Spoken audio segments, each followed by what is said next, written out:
हमारे सभी वीडियोस सबसे पहले देखने के लिए लाल कलर का सब्सक्राइब बटन दबा दें, बगल की घंटी को दबा दें। यह पूरी तरह फ्री है। ज्योतिष विज्ञान के कुछ महासागर से कुछ मोती निकालकर हम लेके आए हैं अपने ज्योतिष विद्यार्थियों के लिए। हालांकि यह वीडियो उन्हीं को समझ में आएगा जो ज्योतिष की थोड़ा बेसिक नॉलेज रखते हैं। सूत्र बहुत से होते हैं, जितने सूत्र हम बता रहे हैं खाली उतने ही नहीं हैं। गागर में सागर के लिए लेकिन ये वीडियो पर्याप्त है। हालांकि अगर आप हमारे प्रॉपर व्यूवर हैं, प्रॉपर हमारे दर्शक हैं, तो जितने भी वीडियोस मैं डालता हूं उन सभी वीडियो में से आपको कुछ न कुछ सीखने को मिलेगा। अगर आप मेरे सारे वीडियो को फॉलो करते हैं तो निसंदेह आपको कहीं अलग से जाकर ज्योतिष सीखने की आवश्यकता नहीं है। लोग मैसेज भी करते हैं, मेल भी करते हैं कि सर हमें ज्योतिष सिखा दीजिए, और जगह पर बहुत महंगा है। तो ऐसा नहीं है कि मैं सिखाऊंगा तो फ्री में सिखाऊंगा, मैं भी अपना चार्ज पूरा लूंगा। लेकिन जब तक मैं वीडियोस आपको प्रोवाइड करता चला जा रहा हूं ज्योतिष सूत्रों से संबंधित, तो उसको सुनिए, धैर्य से सुनिए, क्योंकि वीडियो हमारे थोड़े लंबे होते हैं और वीडियो लंबे होने के कारण कुछ इम्पेशेंस पर्सन होते हैं, कुछ धैर्यहीन लोग होते हैं, वो जल्दी जल्दी स्किप करके सुनना शुरू करते हैं। हमें खुद नहीं पता होता कि 15 मिनट, 18 मिनट, 20 मिनट का जितना भी बड़ा ये वीडियो रिकॉर्ड होता है उसके बीच में हम कब क्या बोल जाते हैं ये हमें खुद भी नहीं पता होता। और बहुत महत्वपूर्ण चीज़ हम बोल जाते हैं, जब हम वीडियो दोबारा खुद सुनते हैं तो हमें लगता है कि ये तो हम सोच के भी नहीं बैठे थे।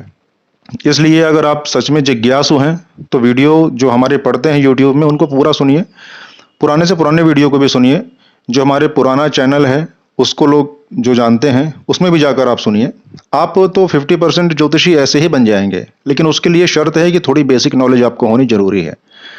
आज जो सूत्र हम आपको देंगे वो हमारे आजमाए हुए परखे हुए सूत्र हैं। इसके पहले भी हम अपने इसी चैनल के ऊपर कुछ सूत्र और भी दे चुके हैं और हर वीडियो में कुछ ना कुछ नया देते हैं, लेकिन पर्टिकुलर वो कुछ उन युतियों पर होता है। लेकिन ये आज सूत्रों पर है कि अगर आप इसको किसी भी जन्म कुंडली में लागू करेंगे तो सटीकता पूर्वक आप फलादेश कर सकते हैं। तो अगर आप हमारे पुराने दर्शक लगातार हैं तो आप इसको नोट कीजिए कहीं पर, और भी पुराने जो वीडियोस हैं उनके सूत्रों को भी नोट कीजिए जाकर देखकर, और आप कम से कम फलादेश करने में तो समर्थ हो जाएंगे। इतना तो हो जाएगा कि आप कुछ रोज का कमाने लग जाएंगे। फिर धीरे धीरे आप भी खुद मेहनत कीजिए, जो फिर हमसे सहायता बन पड़ेगी हम करेंगे। आइए आगे बढ़ते हैं, समय ज्यादा व्यर्थ नहीं करते हैं। ज्योतिष के आज मैं कुल 12 सूत्र दूंगा।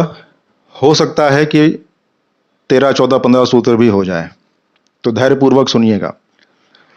पहला सूत्र ज्योतिष का यह है, जो हमने अनुभव में पाया कि चंद्रमा और केतु जब भी किसी की जन्म कुंडली में 6वें भाव में 6th हाउस में होते हैं, ऐसे आदमी को ऐसी बीमारी होती है, लाइफ में ऐसी बीमारी बनी रहती है कि उसको इलाज नहीं समझ में आता।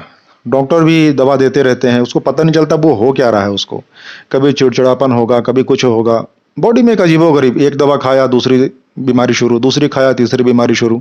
हालांकि ये सूत्र पुस्तक में कहीं नहीं लिखा, ये मैं अभी बता दूं। ये सूत्र आजमाया हुआ है तो बता रहा हूं, पुस्तक में ये चीज नहीं लिखी। तो चंद्रमा केतु जब भी किसी के 6वें भाव या 6th हाउस में आप देखिएगा तो इस बात को वो बोल दीजिएगा कि देखो, आपको जो बीमारी है उसका डायग्नोज नहीं हो पा रहा है और आप पेट के रोगी हैं। पेट के अंदर आपके एसिड रिफ्लेक्ट होता है।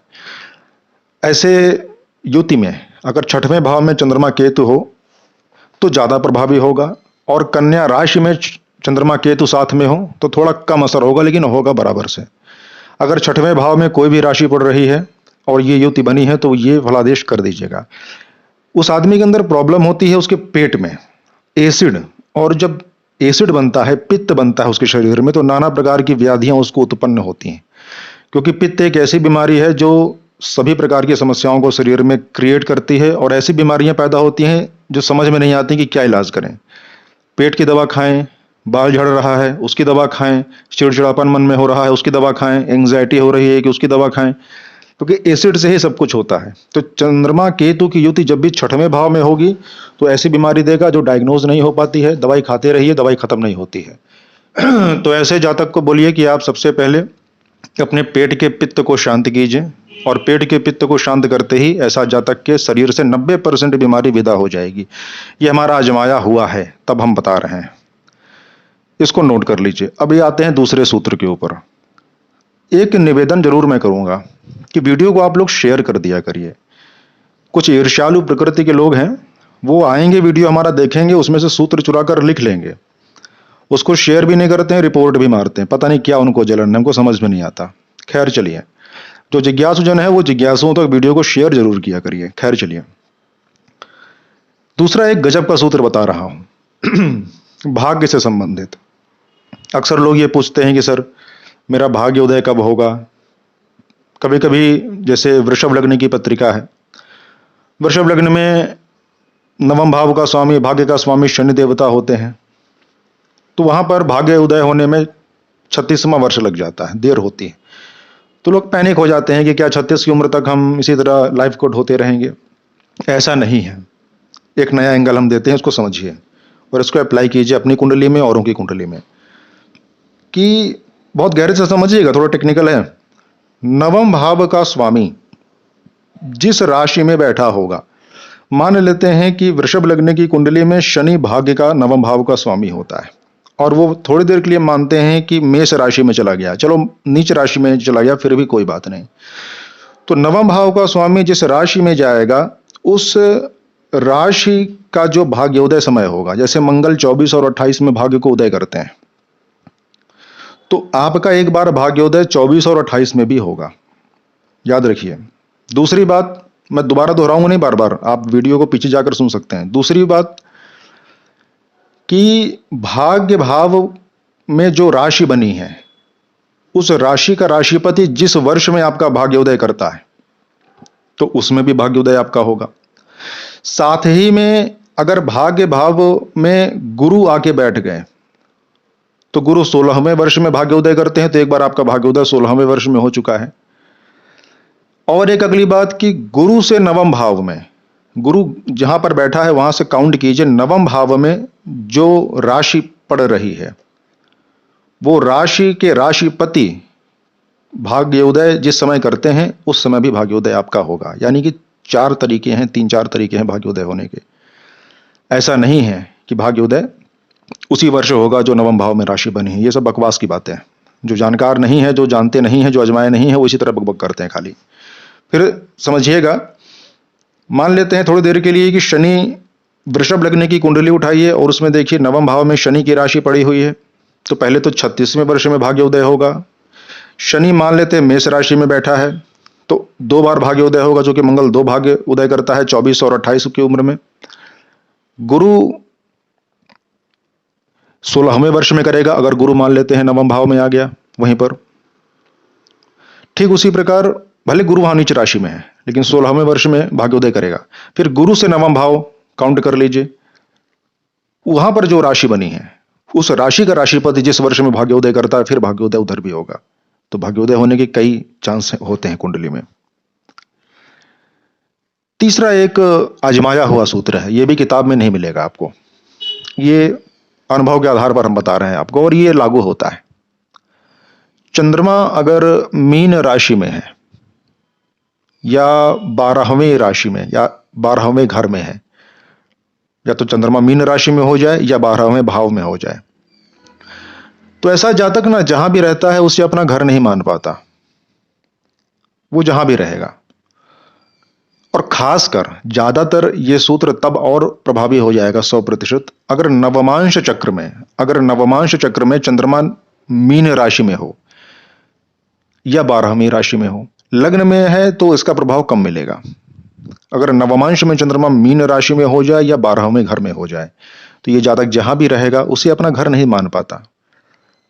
अपना घर भी बना के रहेगा ना, तो उसे ऐसा नहीं लगेगा कि मैं अपने घर में रह रहा हूं। एक इनर फीलिंग, जो अंदर का एक संतुष्टि होती है कि हाँ ये मेरा घर है। कुछ लोग अपना घर पकड़ के रहते हैं, ये मेरा घर है, कहीं भी जाएंगे तो पकड़ के बैठ जाएंगे। नहीं, अगर मीन राशि नवमांश चक्र में चंद्रमा है या 12वें भाव में है, खासकर नवमांश में ज्यादा प्रभावी होगा ये, तो जब तक अपने घर को अपना घर नहीं मानता और कहीं भी रहेगा उसे अपना घर नहीं मानेगा, तो इस एनर्जी को उसे एक्सेप्ट कर लेना चाहिए। और ये अच्छी बात है। थोड़ा फक्कड़ नेचर का हो जाता है, फकीर नेचर का हो जाता है। इसलिए अक्सर देखिएगा कि नवमांश में चंद्रमा मीन में हो या 12वें में चंद्रमा हो, तो ये जातक जहां रहेंगे जैसा तैसा सामान पड़ा है पड़ा रहेगा। बहुत इनर फीलिंग इनको सेटिस्फेक्शन वाली नहीं आती कि हाँ ये मेरा घर है, मुझे इसे ठीक रखना चाहिए, ऐसा वैसा, ऐसा नहीं। चौथी बात एक और मैं करता हूं यहां पर, जो जरूरी बात है।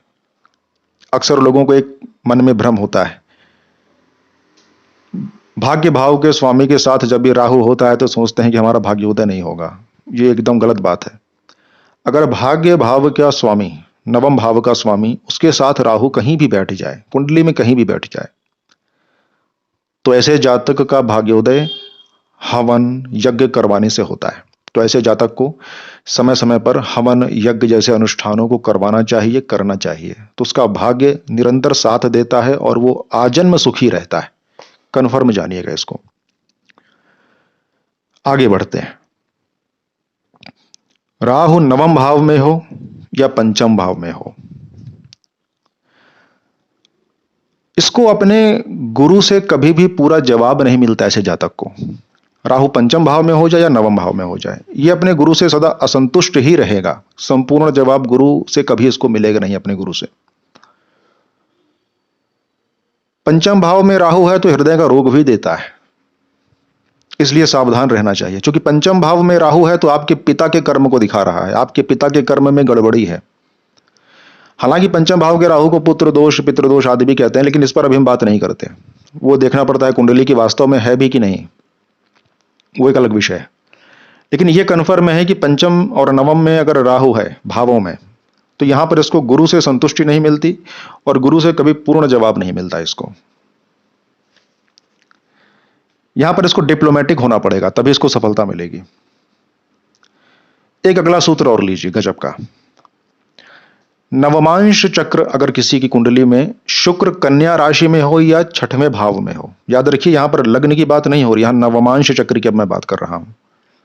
कुछ प्रोडिक्शन नवमांश चक्र से करने पड़ते हैं। तो नवमांश चक्र में अगर आप देखिए शुक्र कन्या राशि में है या नवमांश चक्र में छठवें भाव में है, तो ऐसा जातक अगर अपने पार्टनर के साथ शारीरिक सुख के लिए जोर जबरदस्ती करेगा तो उसे जेल भी जाना पड़ सकता है। ऐसे जातक को चाहिए कि अपने पत्नी की सेवा करे या अपने पति की सेवा करे, तभी उसके जीवन में सुख आएगा। यही उसका पेंडिंग कर्म है, तभी सुख मिलेगा उसको जीवन में। अगर जोर जबरदस्ती करके शारीरिक सुख या और सुख लेना चाहेगा तो जेल की यात्रा कर सकता है और सुख तो मिलेगा ही नहीं। तो अगर किसी की भी नवमांश चक्र में शुक्र कन्या या छठवें भाव में है या कन्या राशि में कहीं पर भी है, तो उसको बोलिए कि नहीं, आप अपने पत्नी या पति की सेवा कीजिए, जिद मत करिए, उसके बाद आपको सब कुछ मिलेगा, नहीं तो फिर खतरा बरकरार रहेगा। एक बड़ा गजब का सूत्र है, ये मैंने एक विद्वान के मुंह से सुना था और उसको मैंने फिर लागू भी किया कई कुंडलियों पर। ये मेरा सूत्र खुद का नहीं है, ये उनकी रिसर्च है। तो मैंने पहले उनको सुना, उनसे बात भी किया, फिर उसके बाद मैंने इसको अप्लाई किया और मैंने पाया जी हाँ, सटीकता पे खड़ा हो रहा है। तो मैंने कहा आप तक भी पहुंचाते हैं। शनि मंगल जैसे जो पापक ग्रह, क्रूर ग्रह हैं, अगर गुरु की राशि में आते हैं धनु या मीन में, तो जब भी इनकी दशा महादशा आदि चलेगी तो आपको कुछ ऐसी बीमारी देगा जिसका इलाज नहीं होगा, दवाई उसकी नहीं मिलेगी। जैसे पार्किंसन हो जाता है, कुछ ऐसी बीमारी जिसमें माइंड कंट्रोल अपना बॉडी के ऊपर से छोड़ने लगता है। पार्किंसन भी एक ऐसी बीमारी है जिसमें कि माइंड कंट्रोल बॉडी से छोड़ता है, हाथ पैर का अपना ऐसा। या कुछ भी ऐसी एक बीमारी आपको लगी रहेगी कि जिसकी आपको दवा नहीं मिलेगी और आप उस दशा में दवा खाते रहेंगे, आराम नहीं मिलेगा और आप काम भी करते रहेंगे। दवा खाते रहिए, काम करते रहिए। तो इसका सबसे बढ़िया उपाय होता है कि आप पश्चाताप कर लीजिए। एक जन्मांक मेरे पास आया था, उसमें मैंने देखा कि ऐसी ही अवस्था थी, शनिदेव मीन राशि में थे और उसी की दशा थी। तो मैंने डायरेक्ट बोला कि आपका स्वास्थ्य अच्छा नहीं है। वो आए थे कारोबार को लेके, मैंने कहा स्वास्थ्य पे ध्यान दीजिए आप पहले। तो बोले सर क्या करें, बीमारी ठीक ही नहीं होती। हमने कहा इसलिए नहीं होती कि ये पूर्व पेंडिंग कर्मा है और बहुत तगड़ा आपने कर्ज किया हुआ है, ब्राह्मण और गुरु से संबंधित कर्ज है आपके ऊपर, और उसके लिए क्षमा याचना कर लीजिए। तो बोले सर मुझे तो याद नहीं है मैंने क्या किया है, पूर्व जन्मों को मैंने देखा नहीं है, तो मैंने जो कर्म किया नहीं और मैंने जो देखा नहीं, मैं उसके लिए क्षमा कैसे मांगूं। तो मैं वहां पर कुछ बोला नहीं, मैं आगे बढ़ गया। हकीकत ये थी कि वो जो दशा उसको चल रही थी ना, वो उसको छोड़ना नहीं चाहती थी और उस दशा की ये रेमेडी थी कि अगर वो व्यक्ति सुबह दोपहर शाम अपने किए गए ज्ञात और अज्ञात कर्मों के लिए प्रायश्चित करना शुरू कर दे तो उसको 2-3 महीने में ही आराम मिल जाएगा। ये गारंटी है मेरी। प्रायश्चित से इसमें आराम मिलने शुरू हो जाते हैं, बाकी उपाय आदि रत्न आदि से कोई भी लाभ नहीं होता। मैं उनको नीलम भी पहना देता, अनुष्ठान बता देता, करवा देता, कोई लाभ उससे नहीं होता। प्रायश्चित ही इस दशा का उपाय होता है। लेकिन उन्होंने नहीं किया और आज तक वो परेशान है। और वो तब उनकी बुद्धि खुलेगी जब वो दशा उनको छोड़ने के ऊपर आएगी, या जब उनका प्रारब्ध भोग वो खत्म होगा। तो अगर आपकी नज़र में ऐसा कुछ है या आपकी कुंडली में ऐसा कुछ है और अभी दशा शुरू नहीं हुई है, तो पहले से ही आप प्रायश्चित करना शुरू कर दीजिए, तो आपको राहत मिलती रहेगी। क्योंकि इसमें ना तो कोई रत्न काम करेगा ना कुछ, प्रायश्चित ही काम करेगा और अल्टीमेट काम करेगा। एक और बात अक्सर मैंने देखी है कि 8वें भाव में जब भी राहु होता है, अष्टम भाव में, तो जातक के इस जन्म में वो लंका लगा के रखता है, लेकिन अगला जन्म जातक का राजकुलीन में होने वाला होता है। ये भी कन्फर्मेशन शास्त्र देता है इसकी। अगला जन्म राजकुलीन परिवार, मजबूत परिवार, सुखी जीवन होता है, लेकिन इस जन्म में लंका लगी रहेगी। दूसरी एक बात है कि अष्टम भाव का जब भी राहु होगा तो जातक ससुराल पक्ष को लेकर हमेशा शंकान्वित रहेगा, शंका से भरा रहेगा, शिकायतों से भरा रहेगा। हो सकता है कि अभी आपकी नई शादी हुई हो, नया नया जोश हो, तो अभी समझ में नहीं आ रहा हो, लेकिन जैसे जैसे उम्र बढ़ेगी, देखिए मैं जो भी सूत्र बताता जा रहा हूं कि बढ़ती उम्र के साथ ही सारे प्रकट होना शुरू होते हैं ज्यादा।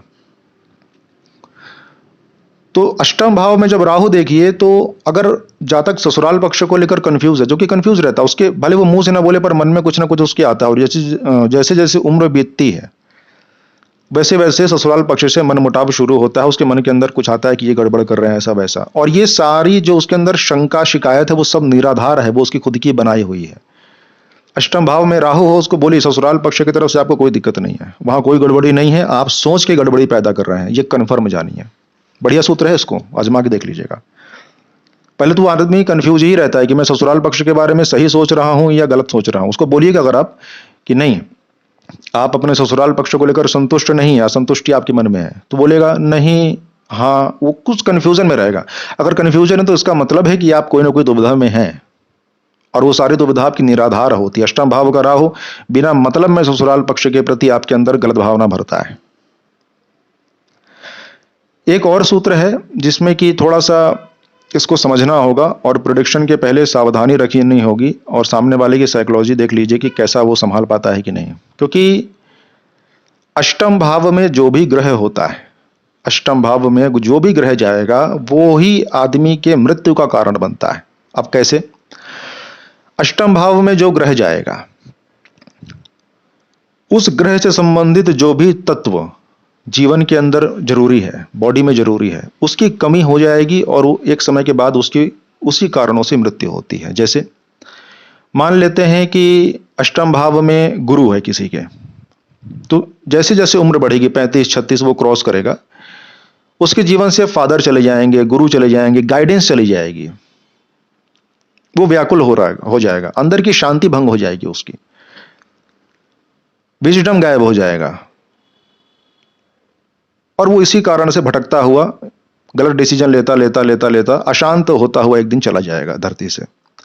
ऐसे आदमी को चाहिए कि किसी स्पिरिचुअल गुरु को सुनना शुरू करे पर डे, तो अष्टम भाव के गुरु का एलिमेंट जीवन में बरकरार रहेगा। ठीक इसी प्रकार अष्टम भाव के चंद्रमा पर यह चीज लागू होती है कि मानसिक अशांति से जातक की मृत्यु होती है अगर अष्टम भाव में चंद्रमा बैठा है। तो ऐसे आदमी को ध्यान, अध्यात्म और मेडिटेशन की तरफ जाना चाहिए लाइफ में, तो उसका वो अष्टम भाव बरकरार रहता है। तो अष्टम भाव में जो भी ग्रह है ना, उससे संबंधित जो भी तत्व एलिमेंट हैं, उसको आप बचा के रखिए, उसका अल्टरनेट हमेशा ढूंढते रहिए, तभी आप सरवाइव कर पाएंगे। नहीं तो उन्हीं कारणों से और उन्हीं के तत्वों की कमी से आपकी मृत्यु होगी, ये सच्चाई है।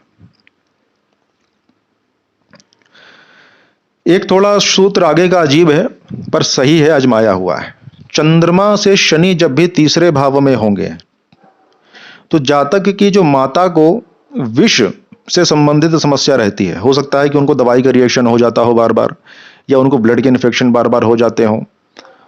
और अगर बहुत ज्यादा विभत्स स्थिति में ये युति आ गई, मान लीजिए कि चंद्रमा भी बहुत ज्यादा पीड़ित हो गया, शनि बहुत ज्यादा पीड़ित हो गया, तो ऐसे जातक की मां की मृत्यु विष के कारण ही होती है। अब आज के समय में कोई किसी को जहर दे दे इतना आसान बात नहीं है, पहले के समय में ये होता था।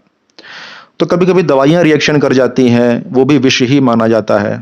कभी कभी कोई दवाई रिएक्ट कर गई या बीमारी लंबे समय से आ रही है, उसकी दवा ना करवाया गया तो वो बॉडी में पॉइजन फैला देता है कोई भी इन्फेक्शन, तो भी वो विष ही माना जाता है, या फिर डायरेक्ट कोई जहर दे वो माना जाता है। तो जहर देना ही एक तरीका नहीं है, कई माध्यम से, लेकिन कारण मूल में बेस में विष ही बनता है ऐसे जातक की मृत्यु का, जातक की मां की मृत्यु का। तो अपनी मां के प्रति सचेत रहें अगर ऐसी कंडीशन है, खासकर जब चंद्रमा और शनि की दशा चल रही हो, और चंद्रमा में शनि हो या शनि में चंद्रमा हो, और ऐसी स्थिति हो कि चंद्रमा से शनि तीसरे घर में हो, तो अधिक सावधान रहें अपनी मां को लेकर। चंद्रमा से तीसरे घर में जब भी शनि होता है तो एक चीज और हमने देखा है कि भले जीवन में थोड़े समय के लिए या कभी कभी परमानेंट भी हो जाता है, अगर परमानेंट नहीं हुआ तो थोड़े समय के लिए जातक की मां उस जातक का त्याग कर देती है, चाहे क्रोधवश कर दे, चाहे जातक के कर्म के कारण कर दे, उसका त्याग कर देती है। और अगर कुंडली में चंद्रमा अच्छी राशि में है, गुरु से दृष्ट है, तो ये युति का प्रभाव थोड़ा कम हो जाएगा। त्याग तो नहीं करेगी, पर कभी ना कभी आपको ऐसा महसूस होगा कि मां से पूरा सुख नहीं मिल रहा, ये ऐसा प्रभाव रखती है। एक बात और मैं बोलूंगा कि जो मीन लग्न की कुंडली होती है, ये अगला सूत्र है, मीन लग्न की कुंडली में जो विवाह करना चाहिए बहुत सोच और समझकर करना चाहिए, बहुत विद्वानों से विचार और विमर्श करके ही करें तो बेहतर होगा। अब बात तो यही है कि कितना भी विचार और विमर्श कर लीजिए, होगा वही जो प्रभु ने पहले से रच के रखा है, लेकिन फिर भी हमारा दायित्व बनता है कि अगर हम इस क्षेत्र के जानकार हैं तो हमें अपना एफर्ट डालना चाहिए, फिर आगे परमात्मा की मर्जी। तो मीन लग्न की पत्रिका में विवाह सोच समझकर करना चाहिए, क्योंकि ये कन्फर्म जानिए कि मीन लग्न की पत्रिका में जब भी शादी होती है ना, तो शादी के बाद ट्रबल्स आना शुरू हो जाते हैं, थोड़े समय की बात से दिक्कतें पैदा होना शुरू हो जाती हैं। फिर आदमी बोलता है हमने गुण मिलान करवा लिया, अरे गुण मिलान तो सिर्फ 10 या 20% काम करता है, हमने तो 12 गुण मिलने पर भी शादी करवाई है लोगों की और पूरे सुखी हैं, और यहाँ पर 30 गुण मिल गए, 28 गुण मिल गए, फिर भी लंका लगी है लाइफ की, तलाक लेके बैठे हैं लोग। गुण मिलान कोई बहुत बड़ी बात नहीं होती है, 10-12% ही उसका काम होता है बस। और आज के समय में तो गुण मिलान पे ही शादी चल रही है, गुण मिल गया शादी कर लो, ऐसा नहीं होता है, बिल्कुल बकवास की बात है ये। तो मीन लग्न की पत्रिका में शादी सोच समझकर ही करें, नहीं तो शादी के बाद मीन लग्न की पत्रिका में विवाह की दिक्कत आती है। ये मीन राशि में भी हमने कभी कभी पाया है कि अगर मीन राशि चार्ट में बहुत प्रोमिनेंट है, चंद्रमा अगर मीन राशि में 29 डिग्री तक का है, तो पूरा चार्ट में वो प्रभावी हो जाता है, तो भी मीन राशि वालों को शादी के बाद दिक्कतें पैदा होने लग जाती हैं, नहीं तो खासकर लगने पे यह ज्यादा प्रभावी होता है। अंतिम सूत्र एक बताते हैं इसमें हम, अब ज्यादा इसको नहीं लेके आगे जा रहे, नहीं तो वीडियो बहुत लंबा हो जा रहा है, कि शुक्र अगर दशम भाव में है, और दशम भाव में शुक्र बैठा है, और आप जिस भी चीज की पढ़ाई कर रहे हैं, चाहे आप विदेश जाके पढ़ाई करेंगे, वो पढ़ाई आपके काम नहीं आएगी, आप उस पढ़ाई से संबंधित काम नहीं करेंगे, भले आप उस पढ़ाई से संबंधित नॉलेज को गेन करके कहीं और लगा लें, लेकिन प्रॉपर आप जिस चीज की पढ़ाई कर रहे हैं, जैसे मान लीजिए कि आपने LLB LLM किया, तो आप वकील तो नहीं बनेंगे, हो सकता है कि आप PCS बन जाएं या कोई ऐसे नौकरी पे आ जाए जहां पर आपको उससे संबंधित, वकालत से संबंधित कानून को अप्लाई करने में सहायता मिले, लेकिन प्रॉपर आप उस चीज की कमाई तो नहीं खाएंगे जिस चीज की आपने पढ़ाई की थी। इसलिए जो विदेश भेजते हैं अपने बच्चों को, दशम भाव में शुक्र है अगर उनका, तो ये जान लीजिए कि वो काम तो वो नहीं करेगा जिस काम के लिए आपने भेजा है पढ़ने के लिए, उससे उसकी कमाई वो नहीं खाएगा। हो सकता है उसके नॉलेज को कहीं लगाकर वो कमा ले किसी प्रकार से, लेकिन उससे संबंधित नौकरी उसको नहीं मिलेगी, ये कन्फर्म जानिए। शुक्र मीन राशि में हो जाए, ये 13वां सूत्र दे रहे हैं, बोले थे ना कि सूत्र बढ़ सकता है, सोचे थे 12 सूत्र। शुक्र मीन राशि में हो जाए तो उस जातक के माता पिता उसकी शादी नहीं करवा पाते हैं, उसकी शादी उसके पसंद से ही होती है, आजमा कर देख लीजिएगा।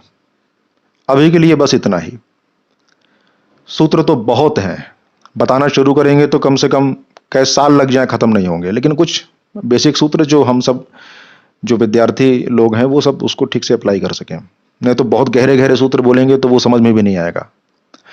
अभी के लिए बस इतना ही। जन्म कुंडली के विश्लेषण के लिए आपको स्क्रीन में दिख रहे व्हाट्सएप नंबर पर पहले मैसेज करना होगा, उसके बाद आपको पेमेंट की डिटेल जाएगी, आप अपनी पेमेंट को पूरी करेंगे, उसके बाद आपका स्लॉट बुक होगा, अपॉइंटमेंट बुक होगा, और जिस समय निर्धारित में आपके लिए जो किया जाएगा समय, उसमें आपको हमारे तरफ से फोन जाएगा। डायरेक्ट व्हाट्सएप पर कॉल नहीं आप करेंगे, कॉल हम नहीं ले पाएंगे। अपॉइंटमेंट बुक होने के बाद हमारे तरफ से खुद ही आपको कॉल जाएगी। अभी के लिए बस इतना ही। हर हर महादेव, जय सिया राम।